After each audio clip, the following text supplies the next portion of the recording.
इस वीडियो को मत देखो। बस आंखें बंद करो और महसूस करो, क्योंकि असली कहानी का मजा देखने में नहीं, सुनने में आता है। भानगढ़ का शापित किला राजस्थान का एक ऐसा किला है जिसके बाहर एक सरकारी बोर्ड लगा हुआ है। सूरज ढलने के बाद इस परिसर में प्रवेश करना सख्त मना है। अब सोचिए, सरकार तक को यह चेतावनी लगानी पड़ी। क्या यह सिर्फ एक अफवाह है या फिर कोई ऐसा रहस्य जो आज भी इंसानों की समझ से बाहर है? यह कोई साधारण किला नहीं है, यह है भानगढ़ का किला, जिसे भारत का सबसे भयानक, सबसे डरावना और सबसे शापित किला कहा जाता है। लोगों का कहना है कि रात के अंधेरे में यहां रुकना मौत को गले लगाने जैसा है। लेकिन ऐसा क्यों है? इस किले के पीछे छिपी है एक पुरानी कहानी, एक तांत्रिक, एक राजकुमारी और एक ऐसी भयानक बद्दुआ जो आज भी इस जगह की हवा में जिंदा है। सदियों पहले की बात है, जब भानगढ़ एक समृद्ध और सुंदर राज्य हुआ करता था। इस राज्य की शोभा बढ़ाती थी राजकुमारी रत्नावती। उनकी खूबसूरती की मिसालें दूर दूर तक दी जाती थीं। लोग कहते थे जैसे चांदनी जमीन पर उतर आई हो। लेकिन जहां खूबसूरती होती है, वहां लोभ और वासना भी अपना रास्ता ढूंढ ही लेती है। एक दिन एक तांत्रिक सिंघिया, जो काले जादू और तंत्र मंत्र में माहिर था, राजकुमारी की एक झलक देखकर उसका दीवाना हो गया। वो जानता था कि वो कभी राजकुमारी को पाने लायक नहीं है, इसलिए उसने तंत्र का सहारा लिया। सिंघिया ने एक जादुई तेल बनाया। उस तेल में ऐसा मंत्र फूंका गया था कि जो भी राजकुमारी उसे लगाती, वो उसकी वश में हो जाती। उसने राजकुमारी की दासी को रिश्वत देकर वो तेल राजकुमारी तक पहुंचाने का इंतजाम किया। लेकिन रत्नावती केवल सुंदर ही नहीं, चतुर और होशियार भी थी। उन्हें तेल पर शक हुआ। उन्होंने उस दासी से पूछा और तांत्रिक की सारी साजिश का पता चल गया। राजकुमारी ने उस तेल को एक पत्थर पर फेंका। पत्थर लुढ़कता हुआ सीधा सिंघिया पर जाकर गिरा और उसी तांत्रिक की मौत उसी के बनाए जादू से हो गई। मरते समय सिंघिया ने धरती पर लौटते हुए एक भयानक शाप दिया, इस राज्य का सर्वनाश होगा। इस किले में कोई चैन से नहीं रह पाएगा। राजकुमारी की आत्मा कभी मुक्ति नहीं पाएगी और यह जगह ताउम्र शापित रहेगी। किसी ने उस शाप को गंभीरता से नहीं लिया, लेकिन कुछ ही महीनों में भानगढ़ पर एक दुश्मन राज्य ने हमला कर दिया।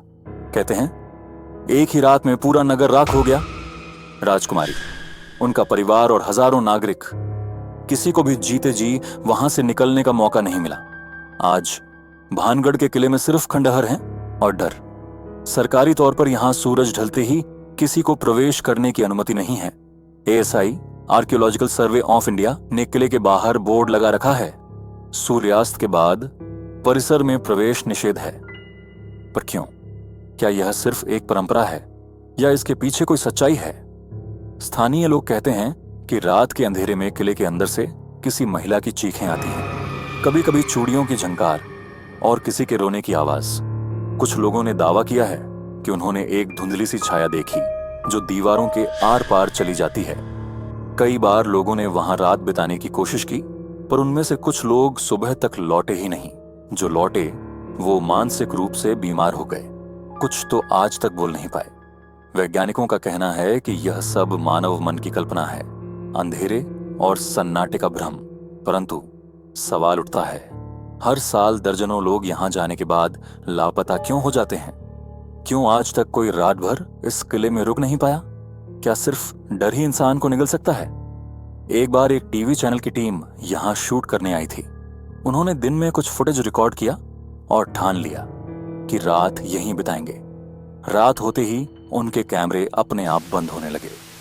साउंड रिकॉर्डर में अजीब सी आवाजें रिकॉर्ड हुईं, किसी औरत की चीखें, किसी के कदमों की आवाज। आधी रात तक पहुंचते पहुंचते उनकी टीम के एक सदस्य पर किसी अदृश्य शक्ति ने हमला कर दिया। बमुश्किल जान बचाकर पूरी टीम वहां से भागी। क्या सिंघिया की बद्दुआ अब भी इस किले की दीवारों में गूंज रही है? कहते हैं राजकुमारी रत्नावती की आत्मा आज भी इस किले में भटकती है। वो मुक्ति चाहती है, लेकिन शाप की बेड़ियों में जकड़ी हुई है। और सिंघिया, वो भी शायद इस धरती से कभी नहीं गया, कभी किसी की परछाई बनकर तो कभी किसी की सांसों में डर बनकर। क्या भानगढ़ की यह कहानी सिर्फ एक लोक कथा है या फिर यह सचमुच एक जिंदा शाप है जिसका असर आज भी महसूस किया जा सकता है? आप क्या सोचते हैं? नीचे कमेंट में लिखो। रियल अगर आपको यह सच्ची लगती है या फेक, अगर आप इसे सिर्फ एक कहानी मानते हैं, और अगर इस कहानी ने आपके रोंगटे खड़े कर दिए हों, तो सब्सक्राइब करना मत भूलना, क्योंकि ये तो बस शुरुआत थी।